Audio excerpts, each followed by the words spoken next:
Na verdade, não é tanto pessoal assim, é olá Daniel, olá Sidão, olá Milene, né? Só vocês aí, mas enfim, né? Azar de quem não está participando, azar de quem não está assistindo. Depois não adianta vir reclamar, não adianta falar que não entendeu, que não é difícil, que, enfim, as questões estão confusas, enfim, né? A gente sabe que ninguém é obrigado a assistir aí a live, inclusive nem a presença é computada aí pela live, mas enfim, né? Eu acho que vocês estão pagando, né? E se vocês estão pagando, vocês e não é barato, né? Para vocês pagarem e não participarem de absolutamente nada. Mas enfim, né? Vocês quatro, agora a Joyce entrou também, vocês quatro que estão aí não deveriam estar ouvindo isso, né? É o recado que eu passo para os demais, mas enfim, azar o deles, né? Bom, a aula vai continuar, vai ser aí a mesma, como se tivesse sala cheia ou só vocês quatro aí, mas enfim. Eu começo a aula renovando aquele recado, renovando aquela observação. Nós temos aula hoje e nós temos aula semana que vem, dia 24, né? Então, duas aulas aí, esse mesmo padrão, enfim, a live, a atividade de frequência, já está disponível para vocês responderem, né? Lembrando que a atividade de frequência fecha em 48 horas, então vocês têm até sábado, aí, 23h59 para responder. Teremos esse mesmo padrão, esse mesmo estilo, né? Essa aula desse jeito na semana que vem, dia 24. E na outra semana, dia 1º, não há aula, não há live, não há conteúdo novo, né? Vocês têm que ir lá no portal do aluno, vocês vão responder a questão lá na avaliação do primeiro bimestre, tá? Então, fiquem atentos, dia 1º de outubro, vocês vão fazer, a semana de provas começa dia 1, então vocês vão fazer a primeira prova, a minha, e vocês vão ter das 7h15 da noite até as 10 da noite para responder as 10 questões que estarão lá na aba, né, no menu à esquerda do portal do aluno, com o título lá de avaliação de primeiro bimestre, né, não adianta entrar lá na semana de aula, eu já coloquei o recado, já coloquei lá, né, qual é o caminho que tem que ser percorrido lá para vocês, mas, né, ressalto aí, né, faço essa advertência para vocês ficarem atentos, que nós temos, né, dia 1º de outubro, essa avaliação bimestral. Ah, professor, eu não sabia, acabei não fazendo. Eu não sabia, acabou não fazendo, ou tem algum problema, você não vai fazer atividade, você vai tirar 0, e não adianta vir, não adianta falar, não tem segunda chamada, né? A faculdade, ela aboliu a segunda chamada. O que tem agora? Tem um exame final, né? Então, você vai zerar nessa avaliação, óbvio, né? No nosso critério aqui, essa avaliação vale 60, o resto vem das atividades de frequência, mas você vai tirar 0 nesses 60 pontos. Então, você vai ficar, provavelmente, para exame final, e aí você tem que fazer, né, pelo menos 60 pontos lá no exame final para poder passar, independente da média que você tirou, né? Então, semana que vem eu vou reforçar isso, trazer de novo, né, esse recado, mas sempre ressaltando, dia 1º de outubro, das 7h15 às 20 horas, a atividade, avaliação do primeiro bimestre, e vocês vão responder 10 questões de múltipla escolha, e terão aí praticamente 3 horas para responder essas 10 questões, tá? Então, fica de novo o recado para vocês não esquecerem, né, se prepararem aí, evitarem viajar, evitarem, enfim, né, não estarem em casa. A recomendação é sempre fazer num computador, né, notebook ou num desktop, porque é muito mais fácil, muito mais ágil, né? Eu sei que muitos de vocês, inclusive, assistem aula aí pelo celular, né, pelo smartphone, mas a prova a gente recomenda que vocês façam no computador, né? Vocês vão ter aí mais agilidade, vão conseguir manejar melhor, né, o sistema. Então, mas aí cada um é cada um. No celular também funciona, mas pode ser que ele, né, não seja tão rápido, até para vocês pesquisarem no material. O que vai cair nessa prova? Semana que vem a gente repassa isso de novo, mas vai cair todo o material de apoio, né, e o assunto indicado no material, os slides, né, não é bem slide, é uma, né, as páginas aí, eu disponibilizo para vocês, né, aquele roteirinho de aula. Aquele texto complementar, material complementar, ele não ingressa, né, não vou tirar nenhuma questão daquilo, né, então fica restrito aí, a gente restringe a questão do material de estudo, né, e das lives, né, consequentemente, a gente não precisa avançar naqueles textos de apoio, e, né, o próprio nome fala, é um texto de apoio, um texto complementar aí, para vocês aprofundarem o assunto. Bom, isso dia 1º de outubro. Semana que vem, né, a gente reforça isso para o resto, né, para quem aparecer aí na aula. Bom, o que a gente vai falar hoje? Deixa eu compartilhar aqui minha tela. Nós vamos falar e nós vamos avançar sobre a questão do crédito tributário, né? Então, vejam, semana passada, o que a gente viu?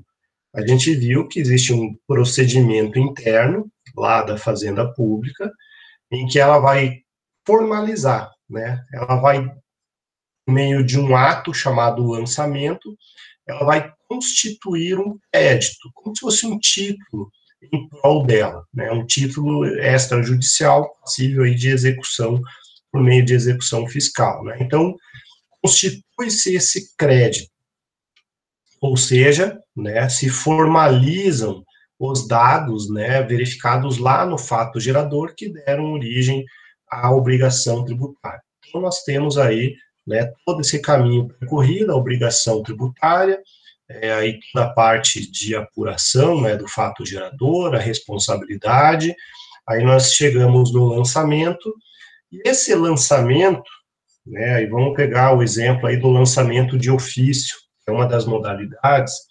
Uma vez realizado esse lançamento, esse ato, né, que algumas vezes gera um documento, como no caso do boleto do IPTU, esse ato que é o lançamento, ele vai notificar aí o contribuinte, né, ou responsável, ou seja, o sujeito passivo, para ele realizar o pagamento daquele débito, né? Então, basicamente, você vai receber o boleto do IPTU e você vai ter um prazo para pagar, né? Então, o recebimento do boleto é o lançamento, é a forma, é colocar em meios físicos, né, a concretização aí desse lançamento, e nas outras modalidades, principalmente aí por homologação, ela ocorre totalmente online, né, totalmente via sistemas, mas enfim, vamos pegar o exemplo do IPTU, que é mais fácil. Você recebe o boleto para pagar. Vejam, uma vez recebido esse boleto, uma vez você estando, né, ter recebido aquele documento, você vai ter um prazo para pagar, né? Então, vejam, o lançamento, ele não implica automaticamente a obrigação de pagar no mesmo dia do lançamento, né? No mais das vezes, o lançamento vai te dar aquele documento com prazo para você ir até o banco, ou hoje todo mundo faz pela internet, pelo celular, pagar aquele boleto. Então, vejam, nesse intervalo, né, ou quando você recebe esse lançamento, essa intimação, você abre um prazo para você, né, abre um prazo para quê? Pode acontecer de você não concordar com aquilo, né, você pode receber um boleto para pagar o IPTU e você olhar aquilo, não, mas eu não concordo com esse lançamento. Então, nesse momento, quando é realizado o lançamento, ou quando a autoridade administrativa notifica você, é que se abre o prazo para você dar início àquilo que a gente chama a fase de defesa administrativa, né? Então, o processo administrativo, ele começa nesse momento, né? Começa nesse momento, o processo administrativo tributário, logo após o lançamento, né? Então, o lançamento, você é intimado daquilo, é óbvio, né? Se você concorda, tá tudo certo, você paga e pronto, acabou, né? Mas se você discorda, você pode entrar com o processo administrativo. Tá? Então, como se faz isso? Por meio de petições, com o nome aí de impugnação administrativa. Né? Então, a gente vai ver mais para frente, né, no final aí, mais para o final do nosso semestre, a gente vai ver a parte processual aí do direito tributário e a gente vai voltar a falar do processo administrativo. Então, veja, você tem um prazo para impugnar, né, abrir o processo administrativo. Você não faz isso, você simplesmente não impugna, né? Então, surge o quê? Surge o prazo de pagamento daquele boleto, né? Então, você vai lá e paga aquele boleto. Acaba também a questão tributária. Mas você pode nem impugnar e também você pode não pagar, né? Você simplesmente não faz nada, você recebe o boleto, você está sem dinheiro e você não paga. Você não tem dinheiro para pagar, você não paga o IPTU. O que vai acontecer? Esse IPTU, né, ele é um crédito tributário, a partir do vencimento, da data do vencimento daquele boleto, aquele boleto, né, aquele crédito tributário, passa a ser exigível, e aí exigível por meio de cobrança, que é a execução fiscal. Né? Então, o fisco vai ter também um prazo para fazer isso. É tudo o que a gente vai ver na semana que vem. Então, vejam, uma vez realizado o lançamento, o contribuinte, ele é instado, ele é compelido, né, ele é coagido aí, por meio para fins de realizar o pagamento. Só que existem algumas situações que ficam no meio desse período entre o lançamento e o pagamento, que vão suspender a cobrança desse crédito tributário. Que são as hipóteses do artigo 151 do CTN, que é o que a gente vai ver hoje, e depois, né, a gente continua. Então, vejam, existem essas situações, e é um rol taxativo, artigo 151, em que você recebe a notificação, né, recebe aí o ato de lançamento, mas você, por algum motivo, você ainda não pagou, né, por algum motivo você não extinguiu aquele crédito, você, por uma dessas causas, você está questionando, né, basicamente a gente consegue suspender a exigibilidade do crédito tributário, a gente questiona, né, ou né, a gente tem a hipótese do parcelamento, mas via de regra quando a gente questiona. Vejam, eu recebi aquele boleto, recebi aquele lançamento, mas eu não paguei. Porque aquele boleto, aquele crédito tributário, ele não vai poder ser executado quando eu estou numa dessas hipóteses aí do artigo 151 do CTN. Qual é a relevância de eu conseguir a tal da suspensão da exigibilidade do crédito tributário? Vejam, enquanto eu estiver numa dessas situações de suspensão do crédito tributário, uma das situações, por exemplo, é que eu consigo a certidão negativa de débitos. Né? Eu consigo, por exemplo, participar de uma licitação quando eu tenho uma causa suspensiva da exigibilidade. Né? Outro exemplo, eu consigo receber contratos administrativos, né? A administração pública pode pagar para a minha empresa. Então, vejam, quem trabalha e mexe com o poder público, conseguir a suspensão da exigibilidade resulta, né, na possibilidade da empresa receber o dinheiro do poder público. Ela acaba sendo extremamente importante aí, além de que eu, estando com o crédito suspenso, isso vai automaticamente significar que eu não terei uma execução fiscal ao meu desfavor. Né? Então, se eu suspendi a exigibilidade do crédito tributário, não se pode executar aquilo porque ele está suspenso. Né? Então, aí se a execução já existe, o que vai acontecer? A execução vai ser suspensa. Né? Então, se o processo de execução fiscal já foi ajuizado, eu, ingressando numa dessas situações do artigo 151, eu consigo suspender lá o processo de execução. Né? Então, também é uma hipótese aí bastante importante, porque o processo de execução vai começar a fazer aquilo que ele, né, mais gosta, penhorar as contas, bloquear carros, bloquear imóveis e tudo mais. Né? Então, com essas hipóteses do 151, você trava tudo isso, né? Trava esse problema aí da execução fiscal. Então, vejam, é isso que a gente vai falar hoje, é essa relevância na prática da suspensão da exigibilidade. São 6 hipóteses, são 6 situações taxativas, né? É um rol exaustivo do artigo 151 do CTN, que vão trazer aí as situações de suspensão da exigibilidade, ou seja, aquele crédito tributário foi lançado, mas ele não vai poder mais ser cobrado enquanto estiver nessa situação de suspensão. E a primeira situação é a moratória, né? E, aliás, aqui embaixo eu vou descrevendo um por um, né? Então a gente vai pelas hipóteses aqui, né? Mas eu vou falando aqui pelos tópicos abaixo. Primeiro, a questão da moratória, né? Moratória é quando a administração pública concede um prazo para você pagar, um prazo adicional, né? Então, a administração pública vai lá e publica uma norma, né? E aonde a gente viu isso agora, esse ano, né? A própria Prefeitura de Curitiba, ela, em razão da pandemia, ela publicou uma lei falando, ó, o IPTU agora ele não precisa ser pago em fevereiro, ele foi postergado aí o pagamento até agora, final do ano. Veja, o que é isso? É uma moratória, né? Curitiba deu uma moratória, ele dilatou o prazo para pagamento.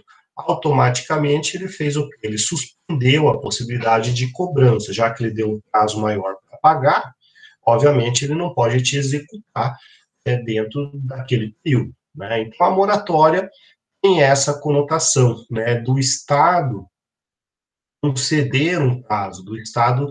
E aí, óbvio, né, quando a gente fala Estado, direito tributário e tudo mais, a gente sempre está falando por atos normativos e, via de regra, por leis, né? Então, são leis publicadas que autorizam aí essa dilatação de prazo, né? Então, veja, nós temos que a moratória ela pode ser concedida de duas maneiras, uma em caráter geral, né? Então, vejam que em caráter geral é propriamente aí a lei, né, a lei, aquilo que eu dei o exemplo de Curitiba, quando uma lei que vale, obviamente, para todos, né, posterga esse prazo, mas ela também pode ser concedida em caráter individual, quando uma empresa faz um requerimento, né, quando uma empresa faz um requerimento, óbvio que precisa ter uma lei prevendo esse tipo de situação, né, se não tiver lei regulando esse artigo 152, inciso segundo, não tem como fazer isso,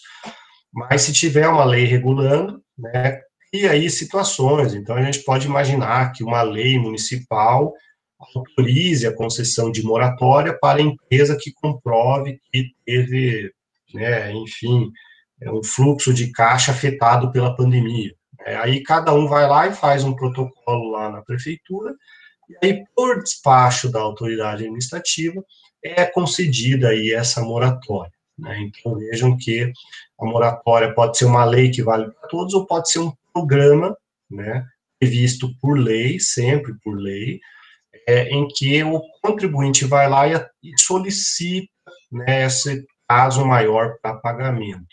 O detalhe, né, e aí vem do artigo 155, a concessão da moratória, né, nesse sistema de requerimento, ele não gera direito adquirido, né, ele pode ser revogado aí de ofício, quando as condições fáticas aí não subsistirem mais, né, então, vamos imaginar uma moratória que suspenda aí o prazo por um período de 2 anos, condicionado a tais fatores. Aqueles fatores não se concretizam mais, aí a moratória, o prazo volta a ser pago.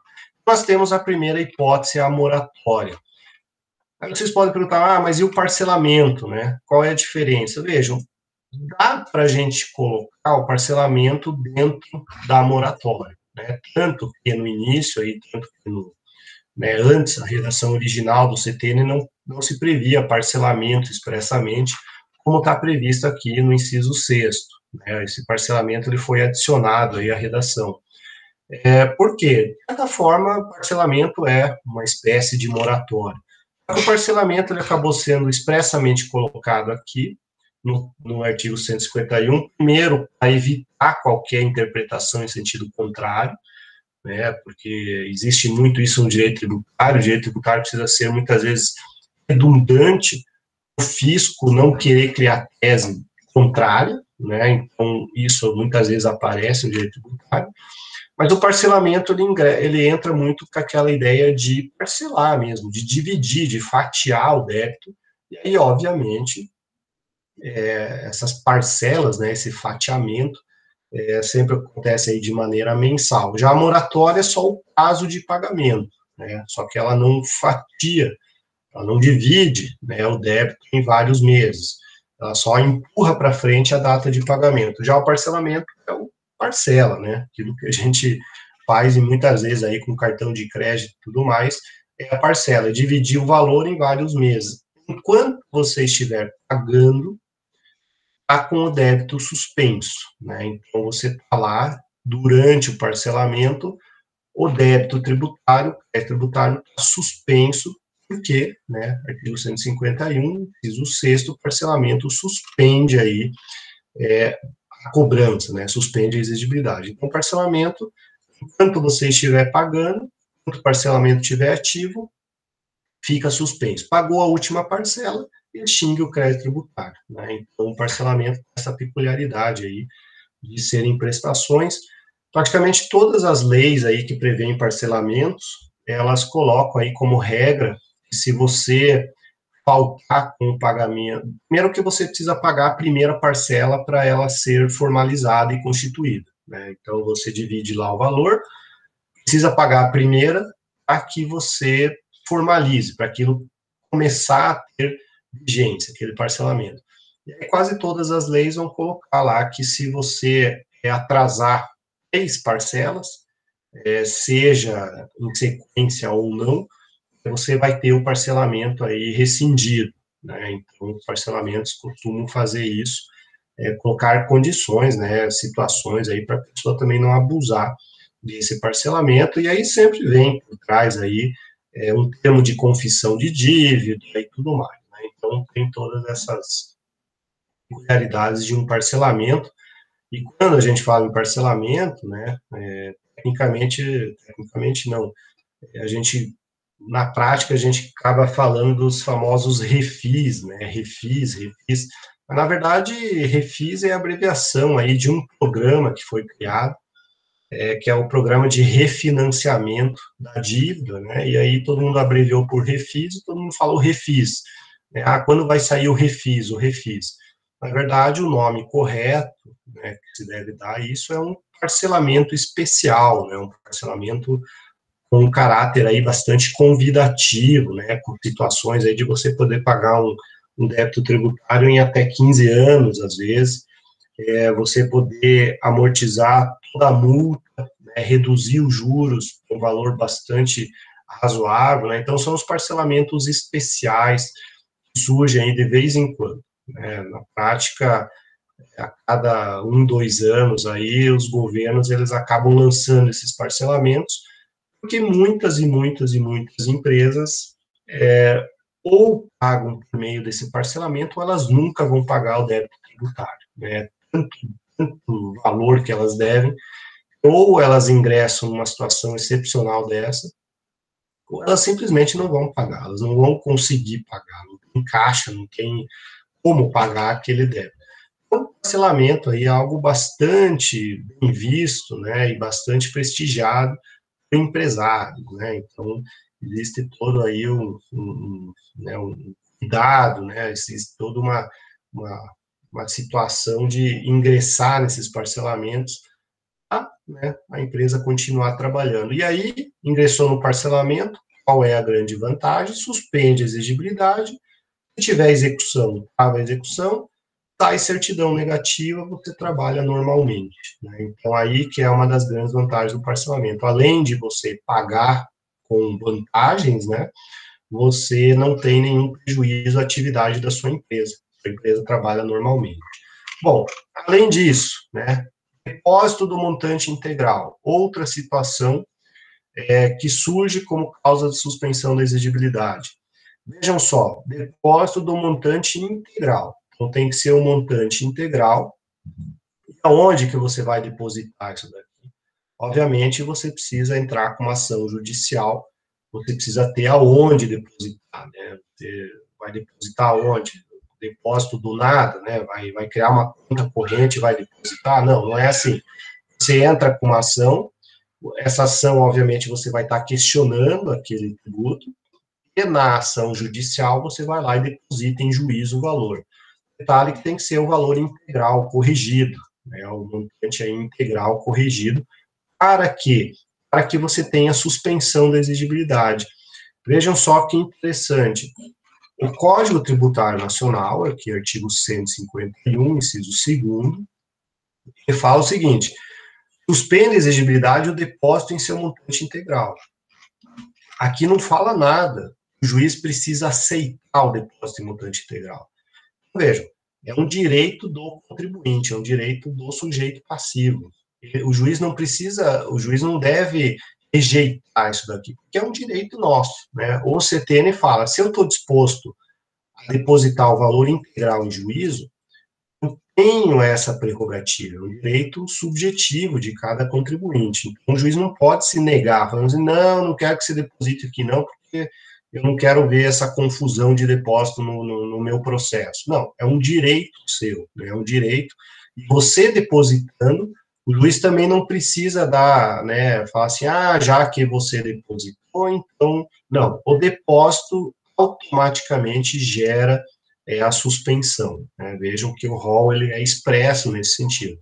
O que existe agora? Agora não, né? Desde 2016 com o novo CPC.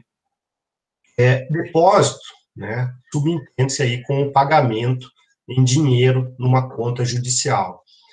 O que existe agora, no artigo 835, parágrafo 2º do Código de Processo Civil, melhorou-se um instituto, o seguro garantia judicial. Lá no 835, parágrafo 2º do CPC, se colocou aí que o seguro garantia judicial equipara-se a dinheiro, né? É expressamente disposição lá do CPC.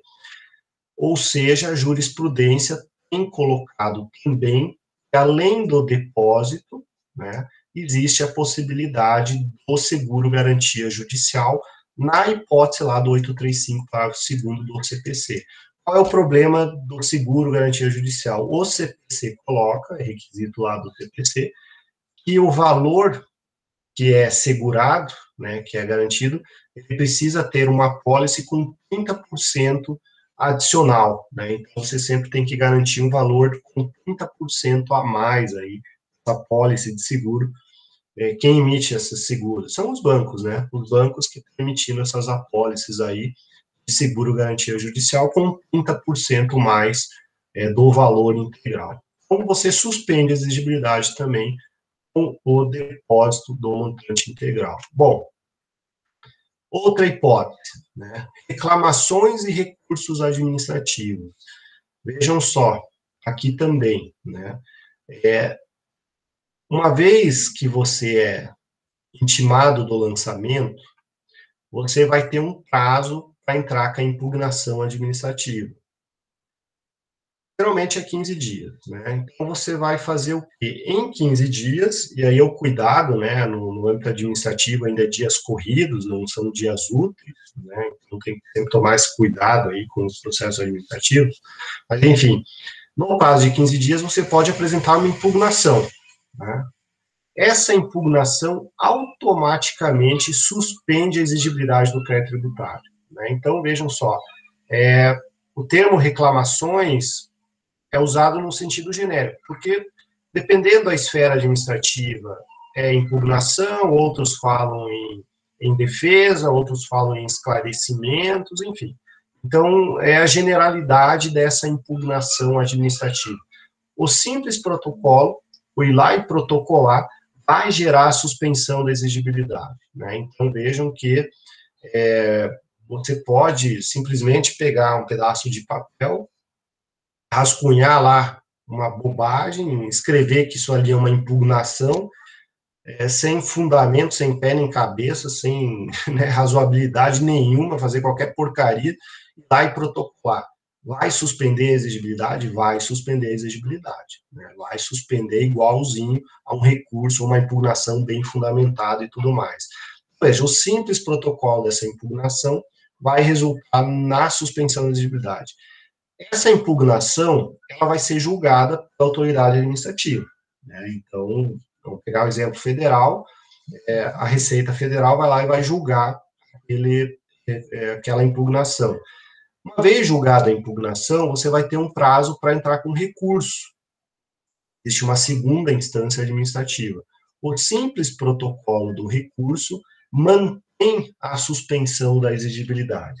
Então, o simples protocolo do recurso vai manter aí essa condição, né, de suspensão, ou seja, faz certidão negativa e não pode ser executado aí esse débito. O detalhe, que esse sentido, reclamações e recursos administrativos, são restritos a essas hipóteses dentro dos prazos previstos para o processo administrativo fiscal. Essas situações aqui, né, o termo reclamações e recursos administrativos, eles não valem, né, a interpretação não é extensiva aos pedidos de restituições, ou seja, feitos fora do prazo, ou pedidos de revisão de lançamento, né, que também são feitos aí depois desse prazo administrativo. Então, é restrita aí a questão do prazo, né, da impugnação administrativa. Então, é importante, principalmente aqueles que querem ganhar tempo, né, ganhar tempo aí é fazer essa impugnação. Enquanto o negócio está impugnado, você está com a exigibilidade suspensa, né, então, tá lá, espera julgar. É bem comum no Brasil, né, que essas impugnações, esses recursos, demorem aí 4, 5 anos para serem julgados. Nesses 4 ou 5 anos, muito comum no Brasil, que surja um parcelamento especial, né, surja lá o tal do refis. Então, é muito comum os empresários entrarem com impugnações só para ganhar tempo, até que surge um parcelamento especial. Surgiu o parcelamento especial, o que eles fazem? Vão lá e parcelam aquele débito, né? Eles desistem desses recursos, dessas impugnações, vão lá e parcelam, né? Então, muito empresário aí consegue fazer um planejamento tributário com essa lógica aí, né, de entrar com a impugnação para ganhar tempo, para entrar com o refis depois, né? E muitas vezes, e se você tiver estômago para isso, né, porque você precisa ter um certo sangue frio, mas se você tiver estômago para isso, você consegue reduzir aí consideravelmente, né, você consegue fazer caixa na sua empresa com esse tipo de artifício, né? Então, e aí até uma coisa que a gente até fala para o empresário, de certa forma é melhor fazer isso do que ir num banco e fazer um empréstimo, né? Porque os juros do banco é muito maior. Então, são situações aí que a gente consegue orientar o empresário. Bom, além disso, nós temos as duas hipóteses, liminar em mandado de segurança e liminar ou concessão de tutela antecipada em outras ações. As outras hipóteses, né, essas três aqui, que acabam sendo a mesma coisa, elas vão trazer as hipóteses em que o juiz concede uma decisão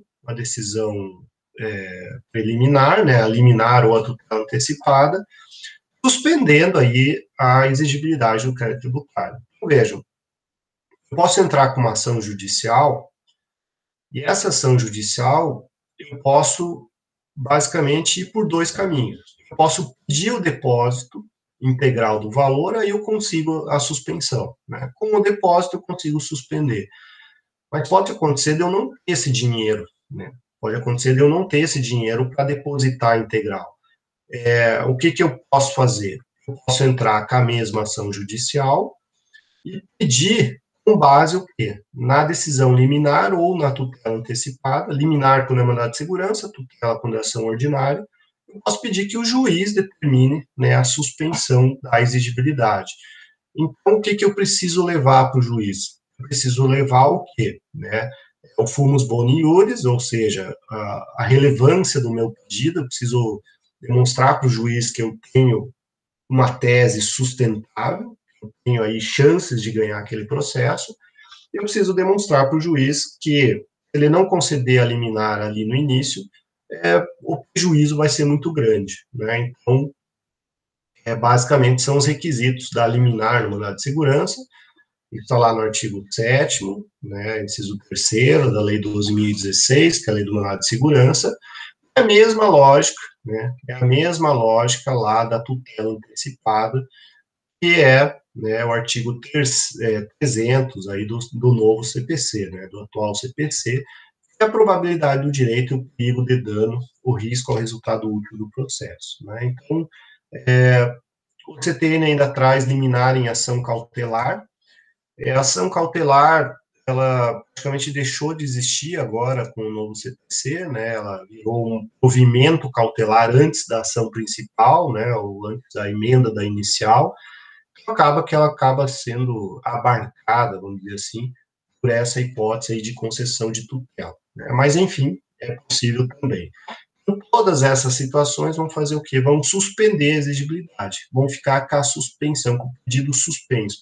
O detalhe, né, é que isso a gente vai ver, né, já agora no próximo tópico, mas com ênfase na próxima aula.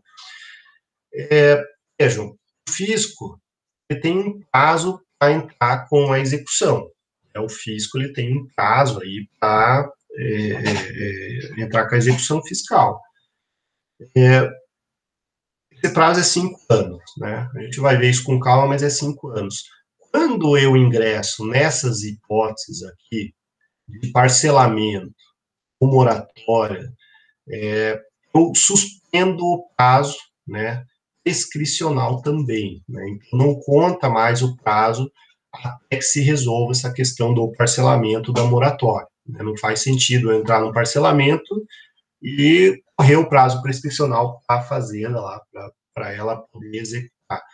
E também na questão administrativa, quando eu entro com uma impugnação, né, em um recurso, eu estou basicamente questionando um lançamento. Então, eu interrompo também, né, eu vou interromper aqui o prazo decadencial. Tá? Então, essas duas peculiaridades aí, prazo prescricional e prazo decadencial, a gente vai ver com calma, né, na aula que vem. A aula que vem inteira vai ser em cima disso, prazo prescricional, prazo decadencial. Bom, suspensão da exigibilidade, aquelas situações, o crédito fica suspenso, artigo 151 do CTN. Vamos supor que, né, toda aquela discussão sobre o crédito tributário gerou a suspensão, ela se encerra, vejam, uma vez encerrada a discussão, né, vamos imaginar uma ação judicial, eu entrei lá com a ação, consegui a suspensão da exigibilidade, essa ação uma hora vai acabar, né, e pode acontecer, e é comum, da gente perder essa ação judicial. Isso significa o quê? Que o juiz vai falar assim, não, você entrou com uma ação questionando aquele tributo, mas você não tem razão, você tem que pagar aquilo. Veja, a gente vai para uma última etapa, que aí você vai ter que pagar, né?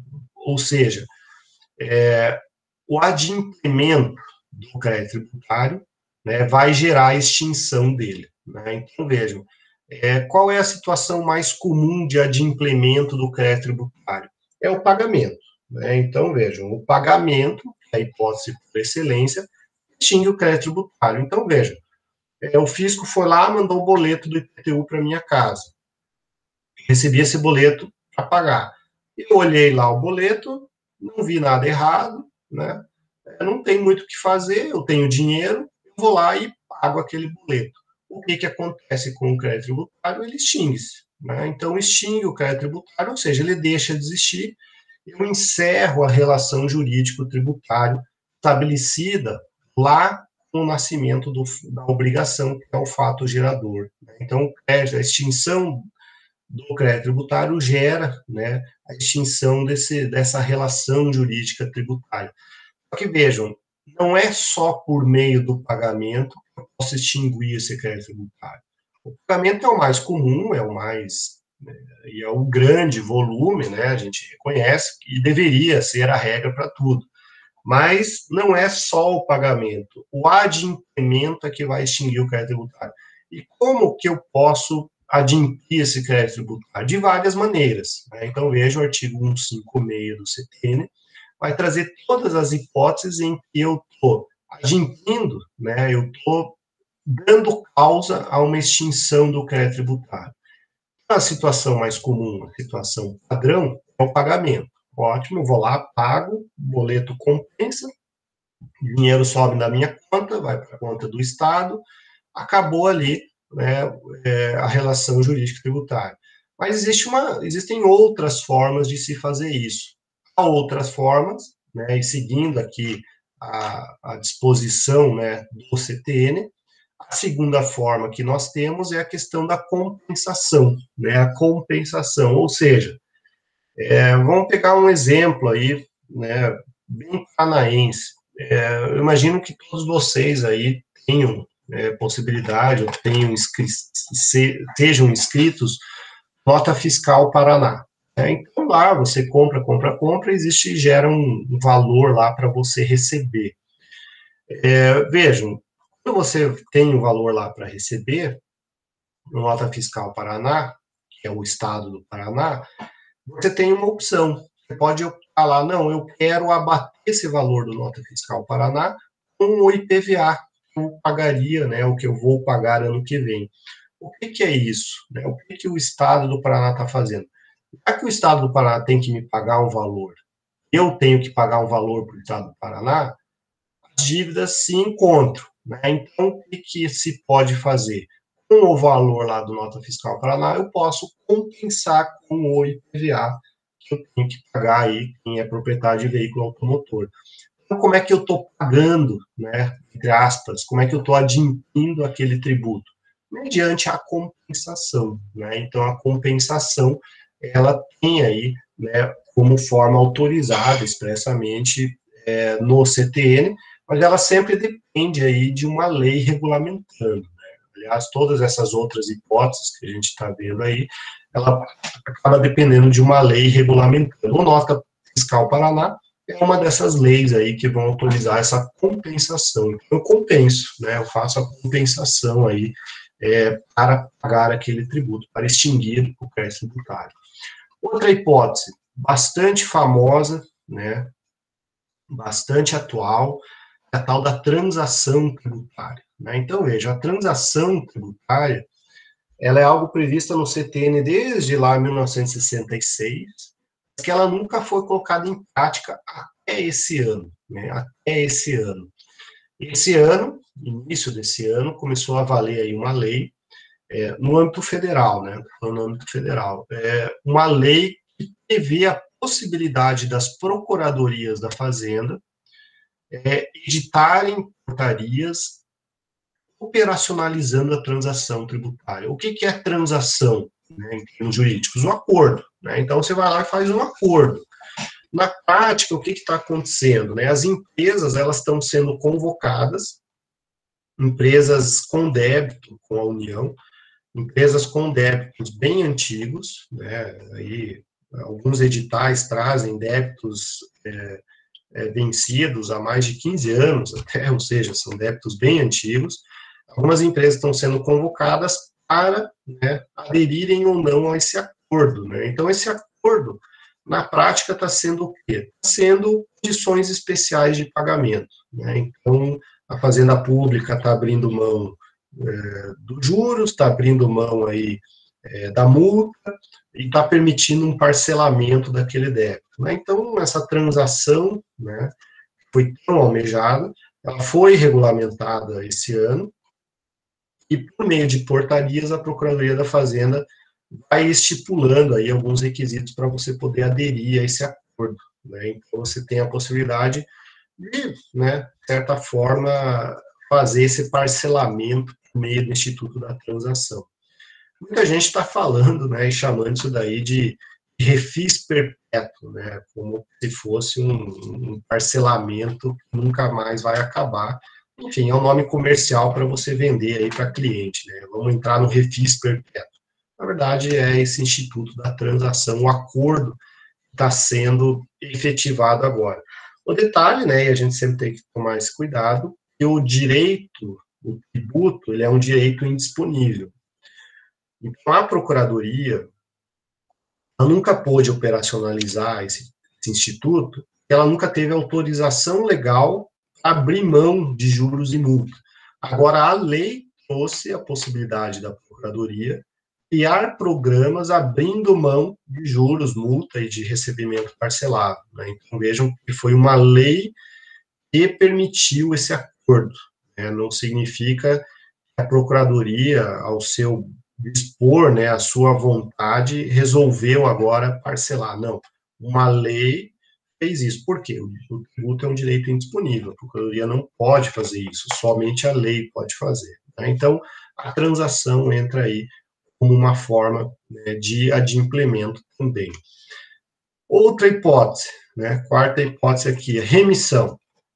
Remissão é também conhecido como perdão da dívida. Né? Então, o fisco vai lá e perdoa a dívida. Então, vejam, a remissão é o perdão da dívida. Né? Então, vamos imaginar aí que em um determinado município é afetado por uma chuva de granizo, a chuva de granizo destrói aí, né, uma parte considerável das edificações. Aí a prefeitura, né, ela pode simplesmente criar uma lei, sempre por lei, em razão, né, daquele problema, daquele desastre natural e tudo mais, a necessidade de reconstrução aí da cidade, a prefeitura pode criar uma lei perdoando, né, IPTU, abrindo mão do recebimento do IPTU daquele ano. Né? Então, vejam, é o perdão da dívida, né, a remissão tributária pode ser feito aí desde que por lei, né, lei aí, oriunda, né, da Câmara de Vereadores, nesse caso, não é um decreto do prefeito, não tem que ser lei formal. A remissão, o perdão da dívida. O detalhe, a gente vai ver isso nas próximas aulas, que além da remissão existe a anistia, só que a anistia é diferente da remissão. Remissão é o perdão do tributo, causa de extinção do crédito tributário. A anistia é o perdão da multa e dos juros, ou seja, das penalidades inerentes ao tributo. Né? Então, a anistia, ela veio lá de uma causa que a gente chama de exclusão do crédito tributário. Aqui a gente está falando de extinção do crédito tributário. Então, quando a gente fala de remissão, é o tributo que deixa de ser cobrado. Lá, né, na anistia, a gente está falando das penalidades, multas e juros que não são cobrados. Mas a gente vai falar disso quando a gente falar lá das causas de exclusão do crédito tributário. Bom, decadência e prescrição. Né? A gente vai falar a aula que vem inteirinha sobre decadência e prescrição. Decadência, o prazo que o fisco tem para constituir o crédito tributário. O que é a constituição do crédito tributário? O lançamento. Então, o fisco tem um prazo para fazer o lançamento tributário. Não fez esse lançamento tributário no prazo, e aí é 5 anos, né, via de regra, 5 anos, o que acontece? Decadência. Uma vez que caiu o direito do fisco constituir esse crédito, ele é extinto, né, então eu deixo de pagar. Então, passou 5 anos e o fisco não me constituiu, não me notificou a pagar, decaiu esse direito do Estado e extingue o crédito tributário. E, além da decadência, nós temos também a prescrição. Prescrição é o mesmo sentido lá do direito civil, é o direito do Estado cobrar aquele tributo. Então, vamos imaginar, né, o IPTU. O município de Curitiba não me emite o boleto para eu pagar o IPTU. Ele tem 5 anos para fazer. Não fez, não emitiu o boleto em 5 anos, decaiu. Ele não operou o lançamento tributário. Mas vamos supor que ele mandou esse boleto para eu pagar. Eu vou ter um prazo, um vencimento, né? Eu vou ter uma data para realizar o pagamento. Uma vez não realizado esse pagamento, o que acontece? O fisco tem um prazo para fazer o quê? Para me executar, entrar com a execução fiscal. Esse é o prazo para o exercício do direito de ação, é o prazo prescricional, que também é de 5 anos. Né? Então, o fisco ele tem 2 prazos aqui no direito tributário, né? Um prazo para lançar e um prazo para executar. Os 2 são 5 anos, né? Então não fez nem a decadência, decaiu. Se houve prescrição, é porque não houve decadência, né? É uma linha cronológica aí que tem que ser observada. Eu não tenho como ter uma prescrição, né, se houve a decadência. A decadência é sempre antes da prescrição, né? Então, cronologicamente, né, se houve prescrição é porque não houve decadência, né? Porque se chegou até o prazo de executar, significa que houve o lançamento tributário, né? Então, é cronológico, um é antes do outro, então, se eu cheguei e alego a prescrição, é porque porque não houve a decadência, é o sentido de que houve o lançamento tributário. Mas a gente vai ver, a aula que vem inteirinha, né, a gente vai falar só sobre esses dois institutos, que é uma série de regrinhas, é uma série de situações que a gente vai falar na aula que vem, semana que vem, dia 24, inclusive, na aula que vem são slides, né, eu preparei aí por slides a aula que vem, e já está aí no portal do aluno, né, se vocês quiserem baixar, já está por lá, é só baixar que vocês vão ter lá o conteúdo da semana que vem também. Bom, avançando, o que também surge como extinção no crédito tributário? A conversão do depósito em renda. Lembram lá do artigo 151, nós tínhamos como causa da suspensão da exigibilidade o depósito integral do valor, né? O depósito integral do débito. Ou seja, eu entrei com uma ação judicial e depositei aquele valor em juízo. Ótimo. Aí a ação tramita. A ação vai, a ação anda, e eu perco aquela ação, né? Eu perdi aquela ação que eu estava discutindo o tributo. O que acontece? Como eu tinha aquele valor depositado em juízo, eu não preciso ir lá na Fazenda Pública e pagar de novo. Não. Eu simplesmente faço uma petição lá para o processo, falo assim, ó, juiz, já que eu depositei o valor integral aqui nesse processo, eu gostaria, né, e eu peço, né, que esse valor seja repassado para a Fazenda Pública, e com isso eu extingo o crédito tributário. O nome técnico disso é a conversão do depósito em renda, né? Então, nós temos essa hipótese também. Outra situação, pagamento antecipado e homologação do lançamento. A hipótese clássica do lançamento por homologação. Lembrando, né, lançamento por homologação, eu baixo o software, eu preencho as informações, eu transmito as informações, com base naquelas informações é gerado um boleto, eu vou lá e pago aquele boleto, né? Então, veja, o que eu fiz? Eu fiz tudo de forma antecipada ao lançamento tributário. Com esse pagamento antecipado e a falta de oposição da Fazenda Pública gera extinção no crédito tributário, né? Então, a Fazenda Pública tem o quê? A gente vai ver isso na aula que vem, o prazo decadencial para discordar daquilo que eu fiz. Se ela não fala nada, homologado tacitamente, né? Então, essa é a hipótese aqui do pagamento antecipado e homologação. Bom, consignação em pagamento. Consignação em pagamento é um tipo específico de ação judicial que a gente ingressa, a mesma lógica lá do Código Civil, né? Quando que a gente entra com uma consignação, uma ação de consignação? Eu tenho algo a pagar, mas eu não sei a quem paga, a quem eu devo pagar, né? Então, vou imaginar aí que eu tenho uma empresa de jardinagem que tem sede em Campo Largo, mas eu presto serviço em Curitiba, né? De repente, eu sou notificado pelo município de Campo Largo e pelo município de Curitiba a pagar aquele ISS, né? Então, sobre serviços. O que acontece? Puxa vida, eu sei que eu tenho que pagar ISS, eu não nego isso, eu prestei serviço, eu quero pagar ISS. Mas só que eu tenho o problema de Curitiba e Campo Largo me cobrando esse mesmo imposto. O que eu posso fazer?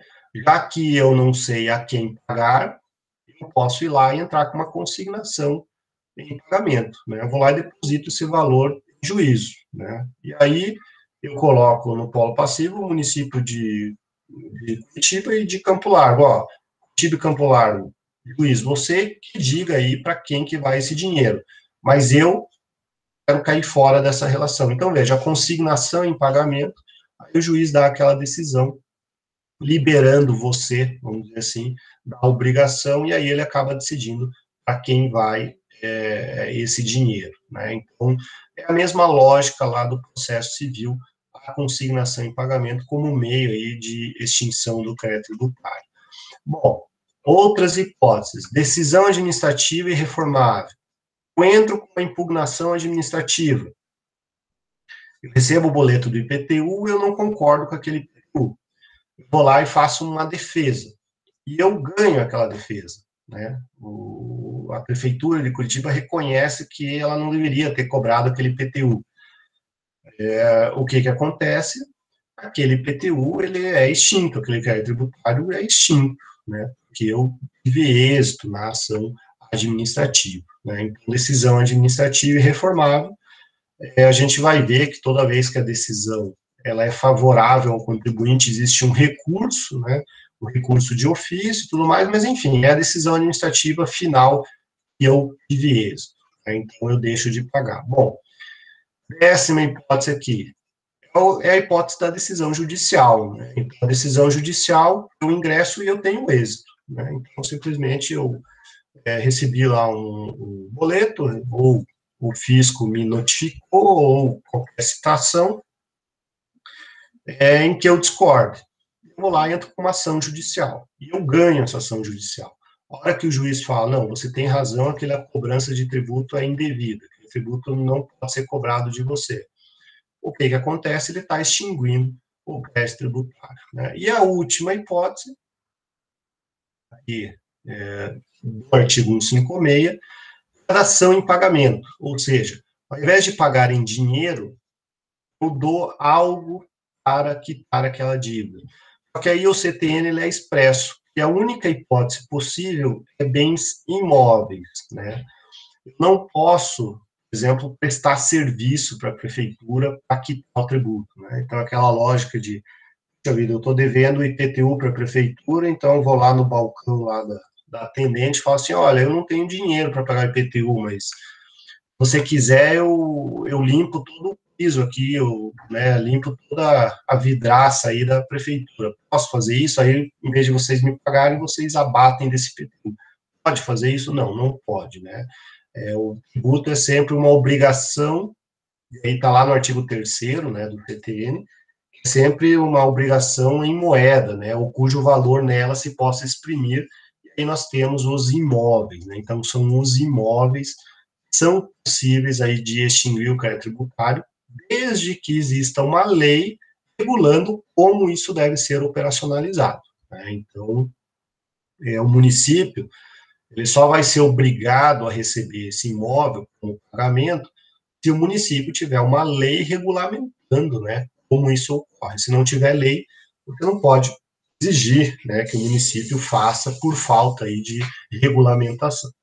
Então, são essas as hipóteses de extinção do crédito tributário que nós temos, ou seja, o crédito tributário acaba, ele morre, acabou aí a relação tributária, né? Então, a gente chega aí num momento que quando tudo está certo, tudo está redondinho, a questão tributária morre aqui, né? Morre com o pagamento, extingue o crédito tributário, pronto, acabou, vida que segue, né? Então, dá para dizer, né, esse aqui é o fim da linha para quando tudo está certo e tudo está redondinho, né? Então, vejam que a gente chega no final do primeiro bimestre, praticamente, chegando ao final de quando tudo está certo, né? Agora, o resto do semestre, a gente vai ver quando as coisas não deram certo, quando tem, ou seja, quando tem problema envolvendo aí o pagamento do tributo. Lembrando, né, que a prescrição e decadência vai ser objeto de uma aula inteirinha aí, a próxima aula, né? Então, basicamente, a aula de hoje, né, são esses os conteúdos, é sobre isso que a gente fala, né? Não sei se gerou alguma dúvida, alguma questão. Lembrando, né, não esqueçam de responder a tal da atividade de frequência, ela já está aí disponível para vocês. Inclusive, teve uma pessoa que já respondeu, mas enfim, né, ela fica aberta aí até sábado. Não esqueça. Bom, pessoal, então, reforçando, Dia 1º de outubro será a avaliação bimestral, mas aula que vem a gente reforça isso novamente. Eu agradeço aí aos 5 guerreiros de hoje, né, o Daniel, Sidon, o Henrique, Joyce e Milene. Um grande abraço, obrigado aí pela presença. E semana que vem, no mesmo esquema, no mesmo estilo, a gente volta aí para dar continuidade. Tá bom, pessoal? Então, um grande abraço, obrigado, fiquem bem.